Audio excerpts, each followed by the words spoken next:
in the National Gallery, and we're looking at Jan van Eyck's portrait of, well, I learned this painting as the Arnolfini wedding portrait. So did I. But there's been a lot of scholarship subsequently, Yep. and there's a lot of disagreement over what this painting actually represents. But the National Gallery, which probably represents the most authoritative view right now, or the most widely accepted, says that, in fact, this is not an actual wedding taking place or being witnessed, as you and I were taught, but that it's simply a double portrait of a couple who are already married. Some scholars have suggested that perhaps it's a memorial portrait, and the woman on the right actually had passed away the previous year, but that's only one of a variety of theories. We're not even sure which Arnolfini this actually is. What we do know is that whoever's represented here was an Italian merchant who worked in Bruges. And Bruges was a thriving economic town in the early 15th century. And his wealth is quite apparent throughout this portrait. In a way, the portrait is about his wealth. Everything from both of their clothing to the furnishings of the house. Some have suggested that perhaps this is a kind of witnessing of the male actually giving a kind of authority to the woman in legal affairs. I don't think we'll ever know exactly what this represents. But the thing is that it's always seemed to me that it can't simply just be a double portrait, because it really looks like something important is happening.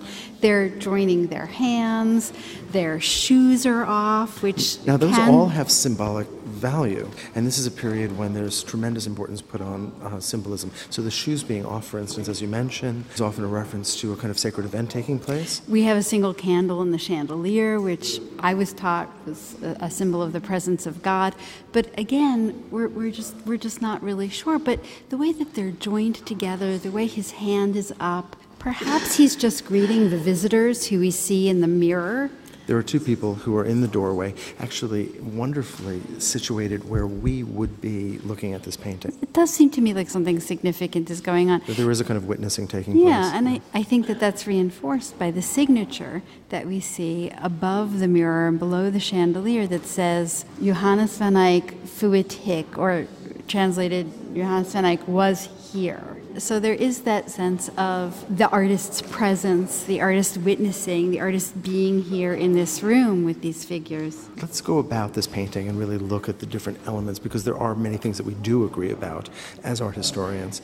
The mirror in the center is really one of the most compelling elements. You have not only, in a sense, the greater visual reality of this room depicted, because we can actually see as if we're standing in the back of the room looking forward, but you see actually scenes from the Passion of Christ painted on the back pieces of glass panels that are set into that wooden frame. Right, and I have to say that it's hard to get a sense of this when you're watching a video or looking at illustrations in a book, but those little roundels around the mirror, well, how big would you say those are?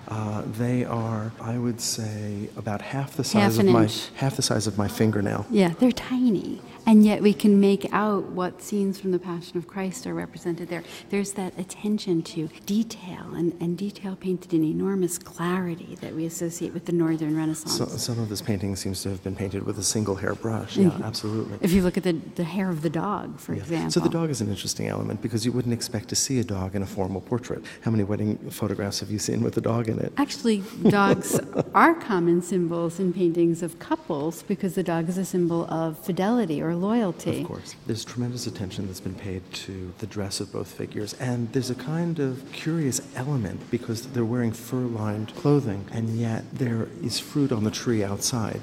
And so it's a warm moment, and yet they're wearing sort of their finest winter wear. It's an issue that has, I think, perplexed art historians. And that fruit on the windowsill may also be a symbol of, or a sign, I should say, of their wealth, since oranges were very expensive in Flanders. And some have suggested that that was one of the items that the Arnolfinis actually imported, a reference to the source of their wealth. And this is a good example of one of the ways that it's easy to misinterpret.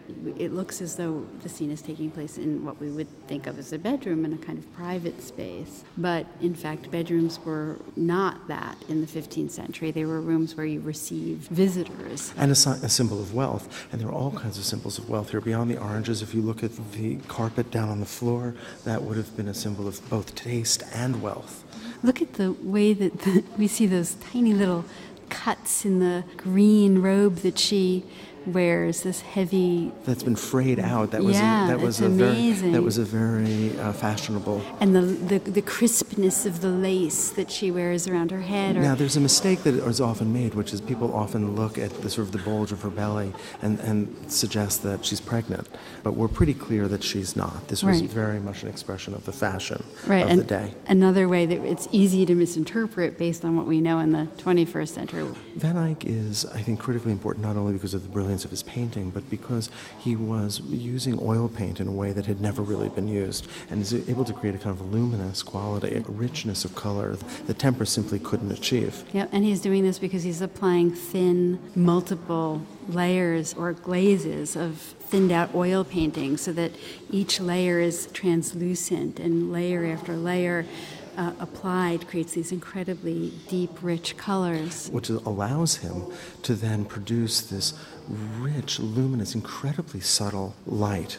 Look at the way that light comes in through this room and moves across the faces of the figures, their hands, across the furniture. On the chandelier, the little shadow cast by that bottom bar of the window, there's a real love of light here that also is very typical of the Northern Renaissance. And the way they can sort of brilliantly pick up a color, like on the oranges, for instance, or define an object such as Arnolfini's shoes. Mm-hmm.